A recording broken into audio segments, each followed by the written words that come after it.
ज़िंदगी में आप उतना ही झुकिए जितना से आपका काम चल जाए, वरना ये दुनिया है साहब, आपके पीठ को लोग पायदान बना देंगे। नमस्कार दोस्तों, मैं हूं आशुतोष और आपके अपने चैनल स्टेलर फार्मिंग पे आपका स्वागत है।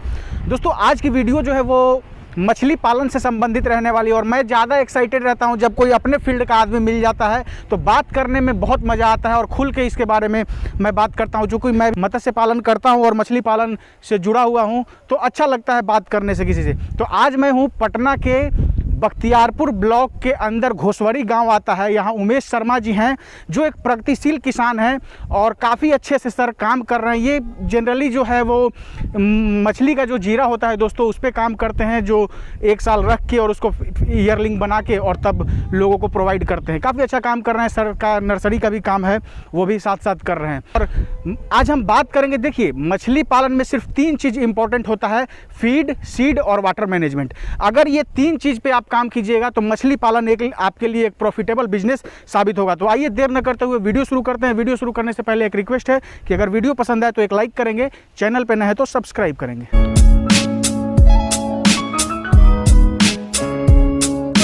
सर, हमारे चैनल पे आपका स्वागत है। आपका भी स्वागत है। सर, अपना परिचय अपने नाम के साथ जो ये आपका गांव है पूरा पता हमारे व्यूवर्स को बताइए।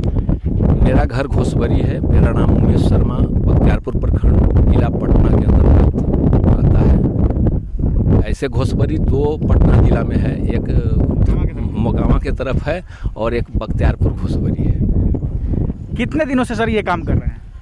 मैं साल भर पहले से इसका काम कर रहा हूँ। उस लॉकडाउन में मैं तालाब खनाया था और तब से कल्चर मैं कर रहा हूँ और बीज का काम कर रहा हूँ। मछली का जो बीज होता है, जीरा होता है, उस पर काम करते हैं। जी।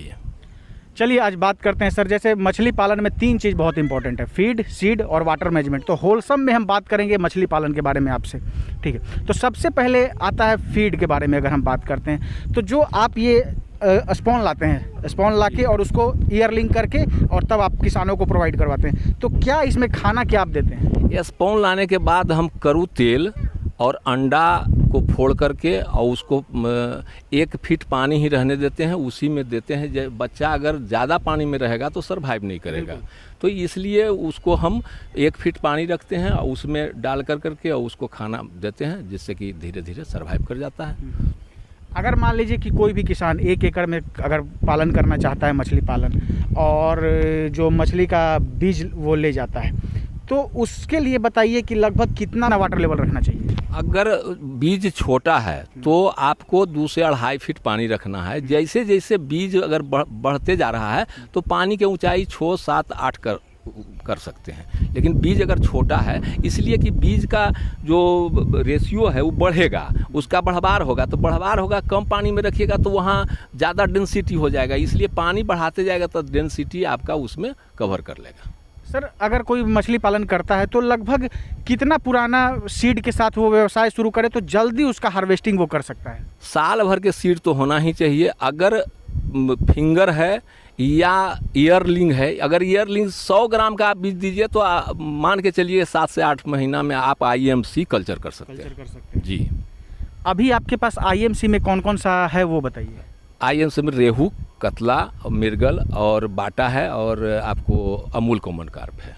आमुर जो कॉमन कार्प है सर, उसके बारे में बोला जाता है कि ये और अन्य जो IMC है उससे इसका ग्रोथ ज़्यादा होता है। जी है, सही बात है।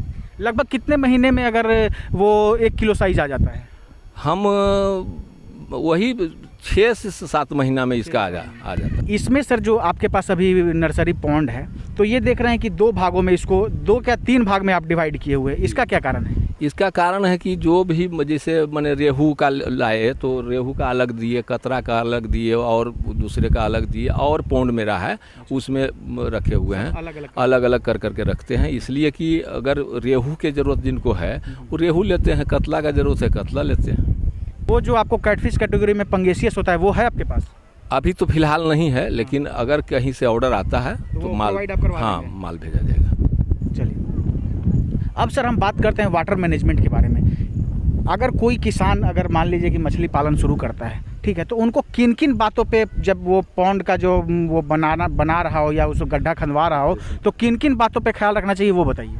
देखिए, पौंड को तो पहले है कि खनाने के बाद चूना से उसको प्रिपरेशन कर करके और फिर उसमें गोबर है, आपको पोटेशियम परमैंगनेट है, सब कर करके तैयारी कर करके और उसमें प्लांटन जब तैयार हो जाए तो बीज को डालना चाहिए। हाँ, प्लांटन जब तैयार हो जाए तो बीज को डालना चाहिए, जिससे कि मछली आने पर उसका भोजन तैयार हो और वह खाए। सर मान लीजिए कि इसके बारे में थोड़ा सा विस्तार से बात करते हैं कि कोई अगर मान लीजिए कि तालाब खनवाता है तो सबसे पहले चूना डालना है कि उसमें गोबर डालना है? गोबर डालना है। सर वाटर मैनेजमेंट में कुछ चीज़ आती है, जैसे वो आपका पीएच हो गया, अल्कलिनिटी हो गया, फिर अमोनिया हो गया, तो ये सब के लिए आप क्या करते हैं? सबसे पहले अगर बात करें हम अमोनिया के लिए, तो अमोनिया जब तालाब में बढ़ जाता है तो उसके लिए क्या करते हैं? जियोलाइट आता है इसमें, तो जियोलाइट अगर आता है तो उसको आप अगर ला करके तालाब में छिड़क देते हैं तो अमोनिया तुरंत बाइंडिंग करेगा। और सर अगर पीएच बढ़ गया हो तो पहले तो बताइए कि कितना फेवरेबल पीएच होता है मछलियों के लिए?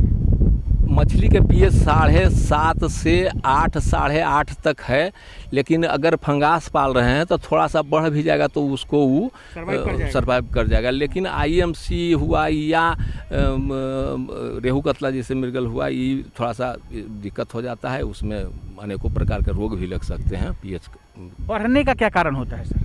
पीएच बढ़ने का देखिए, पानी अभी गदेल हो गया है, तो आप देखिए कि यहाँ से पानी बारिश हो रहा है, यही धोवा करके उसमें जा रहा है, और बरसात का मौसम है तो बरसात में एक तो खाना भी कम खाएगा मछली, और दूसरा है कि पानी जो हुआ है तो इसमें पीएच अप डाउन हो जाता है।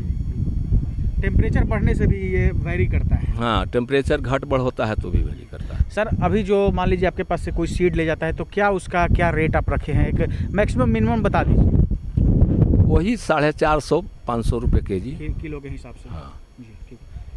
मेरा आखिरी सवाल सर, बहुत सारे लोग आपको देख रहे हैं तो उनको क्या आप संदेश देना चाहेंगे? संदेश तो देना चाहेंगे कि जो दूसरे के काम करते हैं तो खुद मालिक बने, उसी से लोग का अपना आज़ादी जो है मिलेगा, और अच्छा मुनाफा है मछली पालन में। तो अगर करते हैं किसान जिनके पास में खेत है और कोई मुनाफा नहीं मिल रहा है, मकई गेहूँ चावल उपजा करके भी कुछ हासिल नहीं हो रहा है इसलिए कि रेट नहीं है, तो अच्छा रहेगा कि तालाब बना करके अपना मछली पालन करें और घर पर रह करके ही रोजगार सृजन करें। बिल्कुल, और परिवार के साथ रहने का मजा ही कुछ और है। मजा कुछ और है। बहुत बहुत धन्यवाद सर समय देने के लिए। आपको भी बहुत बहुत धन्यवाद। दोस्तों ये थे उमेश सर, जो कि काफ़ी अच्छे तरीके से और चीज़ों को एक्सप्लोर करके आप सभी को मछली पालन के बारे में बताएं। फिर भी अगर कोई डाउट रह गया हो, या अगर आपको मछली का जीरा चाहिए या किसी तरह का हेल्प आपको चाहिए, तो सर का नंबर जो है वो स्क्रीन पे भी होगा, डिस्क्रिप्शन बॉक्स में भी पूरे पते के साथ है। जो भी दोस्त अगर किसी तरह का कोई सवाल पूछना चाहते हैं तो सर का नंबर है, आप इनसे संपर्क कर सकते हैं। दोस्तों आशा ये वीडियो काफ़ी इन्फॉर्मेटिव आप सबको लगी होगी। फिर भी अगर कोई डाउट होगा तो आप कमेंट करके पूछ सकते हैं, डिस्क्रिप्शन बॉक्स में सर का नंबर दिया रहेगा, इनसे बात कर सकते हैं। दोस्तों आशा ये वीडियो आप सबको काफ़ी पसंद आई होगी। अगर पसंद आए तो एक लाइक ज़रूर करिएगा, चैनल पे नए हैं तो सब्सक्राइब कीजिएगा। Thank you for watching.